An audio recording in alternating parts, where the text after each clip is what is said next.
George Weah reconnaît sa défaite. Oui, il a reconnu sa défaite bien avant même les résultats officiels parce que la population attendait les résultats officiels. Il y avait 90% des bureaux de vote qui avaient donné leurs résultats et il plaçait son opposant Joseph Boakai, président avec 50,89% déjà. Et il faut rappeler que c'était le candidat malheureux de 2017. George Weah l'avait déjà battu et on peut dire qu'il s'est rattrapé. Et c'est grâce d'ailleurs à ces alliances qu'il a pu se rattraper parce qu'il avait fait même une alliance avec un ancien allié de George Weah, le chef de guerre, le prince Johnson, qui était un grand chef de guerre. Il était très connu de la région et ça a fait basculer l'électorat de George Weah. Ça ne l'a pas favorisé, ça a permis à son rival aujourd'hui de se hisser au pouvoir. Et le monsieur, il était aussi vice-président. Il était du côté avec Ellen Johnson.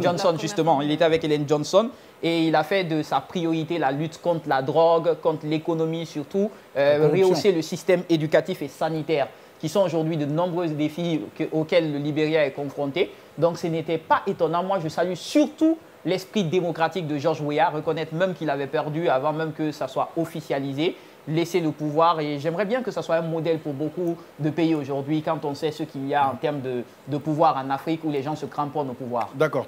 Pascal. Déjà, quand vous regardez un peu comment ces élections se sont déroulées de ce côté, il y avait vraiment une transparence dedans.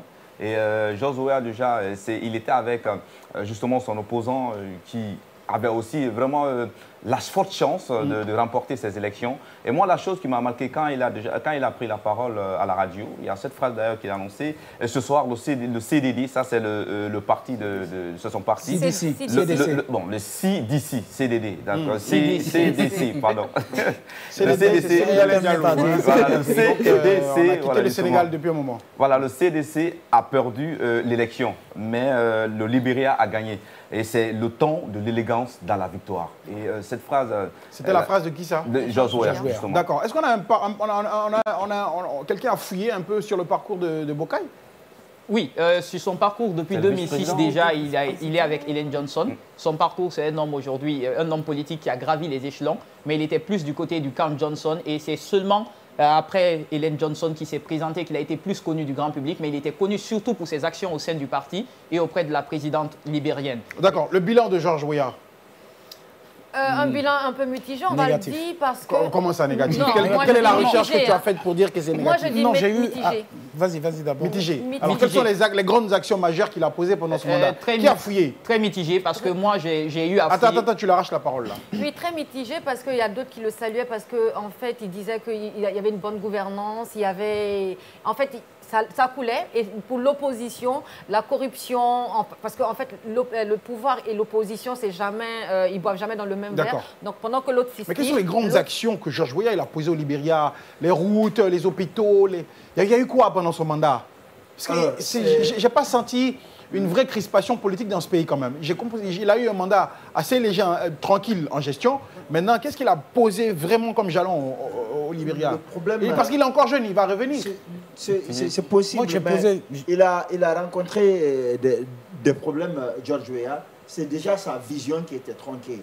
Il faut rappeler qu'il n'a pas suffisamment d'expérience. Rappelez-vous que lorsqu'il a perdu contre Ellen Johnson-Sirleaf, il avait dit qu'il sait pourquoi il a perdu. C'est parce qu'il n'est pas suffisamment formé et il est parti étudier. Après les 2 mandats, il a gagné. Mais il n'a pas suffisamment de temps pour mettre en application ce qu'il a étudié. Donc, d'une certaine façon, il a appris au sommet de l'État. Il peut revenir. Et l'autre chose, c'est que sa vision, c'était de développer le Libéria, d'ouvrir le Libéria au reste du monde à travers le football. Et là, le problème, c'est que... Il a passé tout son temps à jouer des matchs de gala. Oui, et de mettre les bases d'un football qui peut réussir. Sauf que ça, c'est sur 10-15 ans.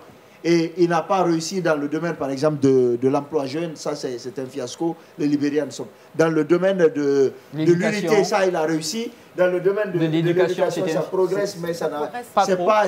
Exactement. En fait, ça ralentit par rapport à ce que Ellen Johnson a mis en place. Le rythme n'est pas ça. Et aussi, du côté de la santé, ça n'a pas réussi. Je pense que ce sont les 3 axes, le chômage des jeunes, l'éducation et la santé qui l'ont fait perdre. D'accord. Ellen Johnson aussi est assez active au sein des mouvements de femmes du côté du Libéria, malgré le poids de l'âge. On a le message de Sila Boubacar, justement, ambassadeur de la Guinée au Libéria.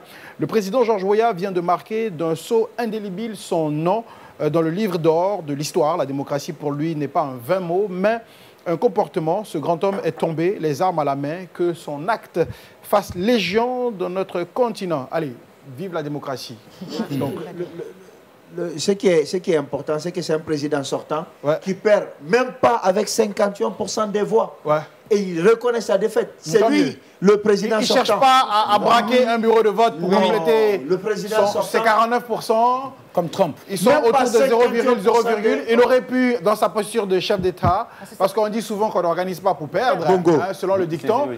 et puis braquer 2-3 bureaux et compléter ça. Exactement. Je pense que ça, c'est un exemple. Surtout qu'il restait Non, mais encore naturellement, 1%. Georges Weah, c'est quelqu'un, quand il faute, il reconnaît sa faute. Hein. C'est pas un D'accord. homme endurci, D'accord. ni rien. C'est Il est quelqu'un En très attendant,